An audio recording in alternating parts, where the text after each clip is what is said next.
Brought to you by Techno Camon 30 series.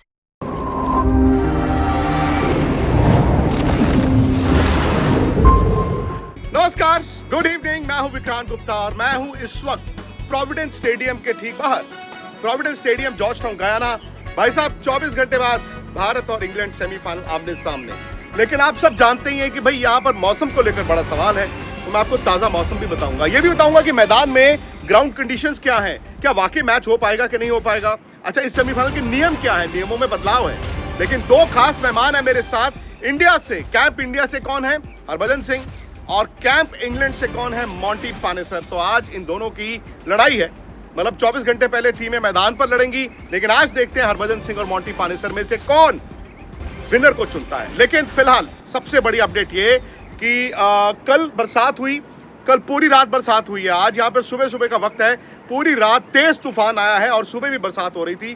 फिलहाल पिछले 1-1.5 घंटे से बरसात नहीं हो रही है, लेकिन आप मेरे ऊपर देख सकते हैं ये काला बादल अभी भी बिल्कुल बना हुआ है। मैदान में मैं गया था, यहाँ का ड्रेनेज बता रहे हैं कि अच्छा है, बेहतर है, लेकिन जो पिच है, जो स्क्वायर है, वो पूरा कवर्ड था, उसके ऊपर काफी पानी था और आउटफील्ड पर सुपर सॉपर चलाया जा रहा था। ये कहा जा रहा था कि अगर बरसात और नहीं होती थोड़ी देर तो ये कवर भी हटा दिया जाएगा, क्योंकि आपको विकेट भी प्रिपेयर करनी होगी। लेकिन फोरकास्ट ये है कि थोड़ी देर बाद फिर बरसात आ सकती है, और फोरकास्ट ये भी है कि आज रात को भी बरसात है और हो सकता है कल भी मैच के दौरान बरसात होती रहे। हालांकि कल का फोरकास्ट आज के फोरकास्ट से थोड़ा सा बेहतर है। भारत की टीम ने अब से तकरीबन 10 मिनट बाद प्रैक्टिस करने आना था, वो कैंसिल हो गया है। क्यों? क्योंकि भाई ग्राउंड ही गीला है, भारत की टीम प्रैक्टिस नहीं करेगी। अब से 1 घंटे बाद कप्तान रोहित शर्मा प्रेस कॉन्फ्रेंस में आएंगे, सुनते हैं वो क्या कहते हैं। इंग्लैंड की टीम भी शायद प्रैक्टिस नहीं कर पाएगी। नियम में बदलाव क्या है? ये सेमीफाइनल है, मैंने कल भी आपको बताया था, 4 घंटे 10 मिनट एक्स्ट्रा है इस मैच के लिए। रिजर्व डे नहीं है। पहले सेमीफाइनल जो कि अफगानिस्तान साउथ अफ्रीका है, उसमें रिजर्व डे है, लेकिन भारत के सेमीफाइनल के लिए रिजर्व डे बिल्कुल नहीं है। अब जब रिजर्व डे नहीं है तो आपको एक्स्ट्रा 250 मिनट यानी कि 4 घंटे 10 मिनट मिले हैं, उसी में नतीजा चाहिए। और ये 5 ओवर नहीं मिनिमम चाहिए। मतलब सेमीफाइनल में एक रिजल्ट के लिए कम से कम 10 ओवर होना जरूरी है, यानी कि 10-10 ओवर दोनों टीमें खेलेंगी तो ही मैच का नतीजा माना जाएगा। और अगर मैच पूरा टाइम और एक्स्ट्रा 4 घंटे 10 मिनट तक भी नतीजा नहीं आता तो भारत जीत जाएगा, क्योंकि भारत ने ग्रुप को टॉप किया था और भारत बारबाडोस की फ्लाइट उड़ेगा। लेकिन ये बड़ा मैच है और भज्जू मैं शुरू आप ही से करता हूं। ठीक 1.5 साल पहले यही दोनों टीमें आमने सामने थी। वो एडिलेड था, वो दिन और था, मैदान और था, शायद इंग्लैंड भी कुछ अलग ही था उस वक्त। देखिए, बदला कुछ नहीं है, मैदान बदला है, पिच बदली है, जो कि सबसे इंपॉर्टेंट होती है हमारी गेम में। जो पिच है बहुत बड़ा रोल प्ले करती है। हमने न्यूयॉर्क में देखा क्या पिच थी, वहां बल्लेबाजों के रन नहीं बन रहे थे और सडनली एक अच्छी पिच मिली जिसपे सीधा 200 के ऊपर पहाड़ा पड़ दिया और रोहित शर्मा ने क्या बल्लेबाजी करी वहां पे ऑस्ट्रेलिया के सामने। तो ऑस्ट्रेलिया में जो वो एडिलेड में पिच थी, जहां इंग्लैंड के साथ मुकाबला हुआ था, वो पिच अलग थी। और अब ये पिच जो है वो ये गयाना की पिच अलग होगी, तो यही बदला है और ये सबसे बड़ा बदलाव है। और एक बड़ा बदलाव ये भी है इंग्लैंड की टीम में कि वहां बेन स्टोक नहीं है, जिन्होंने 2 वर्ल्ड कप जो जीते हैं उसमें सबसे क्रूशियल नॉक उन्होंने खेली है। तो उनका वहां पे ना होना, पिच का बदल जाना, थोड़ा स्पिनर को फेवर करना, ये इंडिया के लिए अच्छे संकेत है। मोटी, क्या आप भज्जू की बात से इत्तेफाक रखते हैं कि यहाँ पर स्लोइश कंडीशंस जो है वो भारत को एडवांटेज देती है? दूसरी बात, शायद ये वो इंग्लैंड की टीम भी नहीं है जो आज से 1.5 साल पहले वर्ल्ड T20 जीती थी। जी हाँ, लोग आपकी बात तो सही है। जो बज्जू कह रहे हैं ना, दैट गायना का पिच थोड़ा स्लो पिच है एंड उसी वजह से आई थिंक भारत के लिए बहुत फायदा, भारत को एडवांटेज मिला है। बिकॉज भारत की जो टीम है ना, स्पिनर अच्छी गेंदबाजी करेंगे ये पिच के ऊपर। जो इंग्लैंड के बॉलर्स है वो काफी फास्ट बॉलर्स के ऊपर डिपेंड करते हैं, फास्ट पिच में अच्छा खेलते हैं। सो मुझको ऐसे लगता है जो बारबाडोस का पिच था उसमें थोड़ी पेस थी, एंड वो फिर जो है जैसे बैटिंग पावर हिटिंग करते हैं ना इंग्लैंड, वो फास्ट पेस के साथ फिर जो भी 360 की हम कहते हैं शॉट्स खेले, वो खेल सकते हैं पूरे कॉन्फिडेंस के साथ। पर जब थोड़ा स्लो पिच होता है ना, फिर उखियाई होती है इंग्लैंड बैट्समैन को। सो इंग्लैंड को ऐसे खेलना पड़ेगा जो बहुत बेहतरीन, एंड ये मुश्किल है बिकॉज इंडिया की जो बॉलिंग लाइनअप है ना बहुत स्ट्रांग है। ये बात सही है मोंटी की कि इंग्लैंड की बैटिंग और इंडिया की बॉलिंग यहाँ पर भज्जू कंडीशंस जो है वो इंडिया की फेवर में है, लेकिन हम ये शायद भूल रहे हैं कि भारत को उस सेमीफाइनल में परेशान इंग्लैंड के स्पिनर्स ने भी किया था, और अगर इंडिया के स्पिनर्स को यहाँ पर मदद मिलेगी तो इंग्लैंड के पास स्पिनर्स तो हैं कम से कम बॉल डालने के लिए। प्रेशर जो है वो आया ही नहीं है। तो एक ही तो आपने गेम खेला ऑस्ट्रेलिया के सामने, जो बड़ा गेम था। बाकी के गेम, पाकिस्तान वाला गेम भी, पाकिस्तान को मैं मानता नहीं हूँ कि ऐसी टीम है कि जो भारत को शिकस्त दे सके। उनको भी मैं गिनता हूँ कि वो आयरलैंड के बराबर की ही टीम ही है, कुछ ऐसी बड़ी टीम नहीं है वो। तो एक गेम जहां ऑस्ट्रेलिया के सामने भारत खेला है, ये बराबर के मुकाबले थे। यहाँ भारत ने जीत हासिल करके ये दिखा दिया कि भारत ने डोमिनेट किया है। हाँ, उस वर्ल्ड कप 50 ओवर के मैच में बॉक डाउन कर गए थे, थोड़ा घबरा गए थे, बट ऐसी सिचुएशन यहाँ पे बनी नहीं, क्योंकि बहुत अच्छी बल्लेबाजी करी। ऊपर से रोहित शर्मा ने फिर हर बल्लेबाज आके ना मारता ही चला गया, वो मोमेंटम खोया नहीं। सो किसी भी स्टेज पे 2-3 विकेटें नहीं गिरने दी, वो एक अच्छा साइन था। आई थिंक आगे आने वाले मैचेस में वही दिखेगा कि टीम वही बेटर होती है जो प्रेशर सिचुएशन में अच्छा खेलती है और उस सिनेरियो से निकल के बाहर आती है।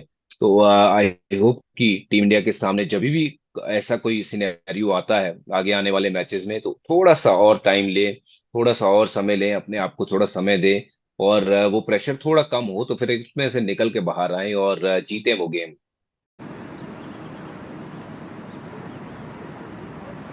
सही बात है। और रोहित की आपने बात की, और ये ना भूलें कि रोहित ने जो पिछले मैच में ऑस्ट्रेलिया के खिलाफ पारी खेली थी, शायद one of the best T20 knocks होगी वो इंडिया की, वन ऑफ द बेस्ट। ये लेकिन अलग तरह का दबाव लेकर आता है, ये सेमीफाइनल है, और भारत की जो दिक्कत रही है इस फॉर्मेट में वो रही है यही वाले गेम, यानी कि नॉकआउट गेम। लेकिन सवाल यही है, रोहित की वो पारी, ऑस्ट्रेलिया के ऊपर वो बड़ी जीत, क्या भारत को एक नया कॉन्फिडेंस देती है?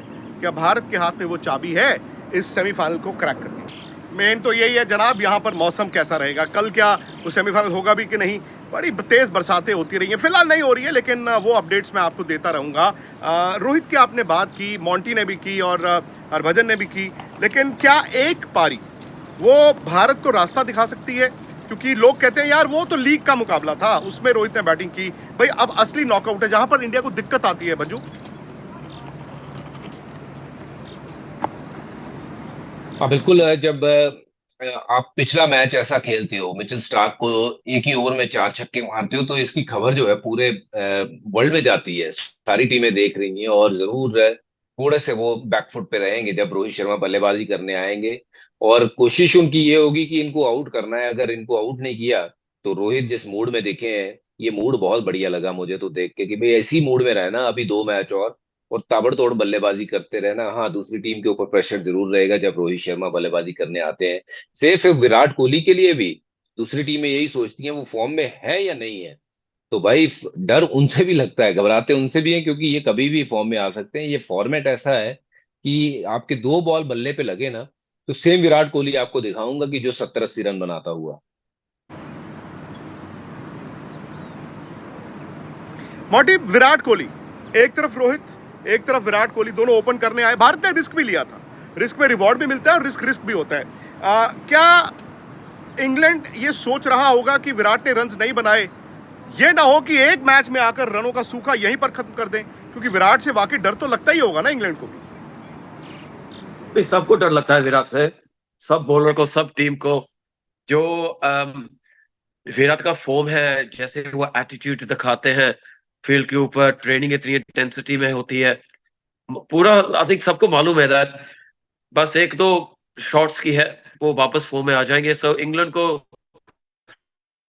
काफी ये खतरा होएगा विराट का।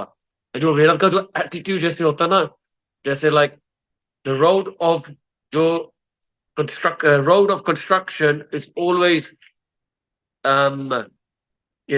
under construction। उसका ये मतलब होता है दैट आपकी जो भूख होती है ना, दैट आप ये सोचते हो दैट मैं अभी नहीं वो बड़ा खिलाड़ी है जैसा मैं हूँ। एंड दे विराट कोहली की ये निशानी है दैट वो एनी टाइम जब फायरवर्क्स वो बजाएंगे ना, देन भारत के लिए तो बहुत इजी हो जाएगा। एंड यही तो अच्छी बात है, बिकॉज अभी नहीं किया, मे बी सेमीफाइनल में बारिश आ जाएगी, उस वजह से फाइनल में चल जाएंगे। सही बात है। Who knows? फाइनल में बिल्कुल ठीक, बिल्कुल ठीक। सबसे विराट best विराट innings का खेल सकते नहीं, हैं। विराट का बहुत बड़ा फैक्टर रहेगा। विराट का बहुत बड़ा फैक्टर रहेगा। आई थिंक कभी कभी क्या होता है, अब रोहित को भी देखें 150 था, लेकिन फिर जब कुछ मैचों में रन नहीं आए तो एक बड़ी पारी आ गई। बच्चों जाते जाते क्या भारत को कोई बैटिंग ऑर्डर में बदलाव की जरूरत है? बिकॉज अगेन आप विराट की ही बात करते हैं, विराट को शायद फिलहाल ओपन रास नहीं आया। क्या वो 3 नंबर आप देखते हैं, या फिर आपको लगता है जो चल रहा है वैसे ही चलना चाहिए? देखिए, मुझे लगता था कि अगर ये चेंज होना था तो ये पिछले मैच में होता, क्योंकि हम सब बात कर रहे थे कि शायद यहाँ पे यशस्वी ऊपर खेलेंगे, क्योंकि विराट का फॉर्म लगा नहीं हुआ है। और वैसे शिवम दुबे का भी कोई खास इतना कसूर नहीं है, क्योंकि वो भी उन्हीं पिचेस पे खेले हैं न्यूयॉर्क पे जहां बाकी की टीम खेली है, और किसी ने भी रन नहीं बनाए थे वहां पे भी। तो मैं यही देख रहा था कि अगर शिवम ऊपर आते हैं तो विराट नंबर 3 पे जाएंगे। अगर वैसा होता है तो शायद वो यशस्वी अंदर आ सकते थे, बट वैसा हुआ नहीं पिछले मैच में। तो I don't see it happening in this game, वो भी सेमीफाइनल में, कि भारत चाहेगा कुछ चेंज करना। मुझे लगता है कि सेम टीम ही खेलेगी भारत की। दुबे खेलेंगे, यशस्वी नहीं खेलेंगे। सही बात है। और भारत के स्पिनर्स की मोंटी ने भी बात की है, हरभजन ने भी। कुलदीप के आने से और बुमराह के 4 ओवर, मतलब इन दोनों के 4-4 ओवर जो हैं वो 8 ओवर में भारत विकेट ले रहा है। बड़ा मुकाबला है, बड़ी कवरेज आपको आज तक पर तो मिलेगी। कल भी जुड़ेंगे आपके साथ, लेकिन फिलहाल मैं आपको इतना बता दूं कि जितना लेटेस्ट मौसम रहेगा, या कप्तान अभी आकर क्या बोलते हैं, ग्राउंड के हालात क्या हैं, वो सारी की सारी अपडेट्स मैं और निखिल नाज आपको देते रहेंगे स्पोर्ट्स तक पर। यूट्यूब पर है स्पोर्ट्स तक, आप फटाफट से कर लीजिए सब्सक्राइब, क्योंकि छोटी छोटी खबरें जो है ना अब आपको वहीं पर मिलेंगी। तो आप चाहे अपनी राय भी रख सकते हैं स्पोर्ट्स तक की, आपको डाउनलोड कीजिए, वीडियो हाइलाइट्स भी आपको वहीं पर मिलती हैं। फिलहाल मुझे यहां से प्रोविडेंस स्टेडियम गयाना से इजाजत दीजिए। बहुत लंबा हो गया इंतजार, क्या फाइनली इस बार वर्ल्ड कप जीतने का सपना हकीकत में बदलेगा? वर्ल्ड कप की सारी कवरेज हमारे और आपके साथ, कहां? स्पोर्ट्स तक पर। स्पोर्ट्स तक यूट्यूब, स्पोर्ट्स तक ऐप और स्पोर्ट्स तक वेबसाइट पर सीधी कवरेज अमेरिका और वेस्ट इंडीज।